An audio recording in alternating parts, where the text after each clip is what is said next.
ក្រសួងសុខាភិបាលបានអះអាងថាជំងឺមហារីកនៅកម្ពុជាបានបន្តកើនឡើងនិងយាយីសុខភាពរបស់ប្រជាពលរដ្ឋកម្ពុជាយ៉ាងស្ងៀមស្ងាត់តាមរបាយការណ៍មួយដែលគេបានផ្សព្វផ្សាយនៅក្នុងសន្និបាតក្រសួងកាលពីដើមសប្តាហ៍បានឲ្យដឹងថាកាលពីឆ្នាំ2025ប្រជាពលរដ្ឋដែលមានជំងឺមហារីកហើយមកស្វែងរកសេវាព្យាបាលនៅតាមសេវាសុខភាពសាធារណៈគឺមានប្រមាណជា35,921នាក់មានកំណើនកើនឡើង 13.9%ឯកសារដដែលបានអះអាងថា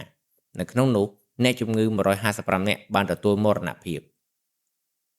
ប្រភពដដែលបានបន្តថាជំងឺមហារីកច្រើនជាងគេគឺមានមហារីកដោះមាន 22.95%មហារីកមាត់ស្បូន 8.98%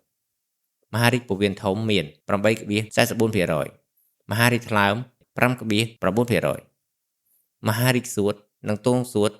5.91%មហារីកអូវែ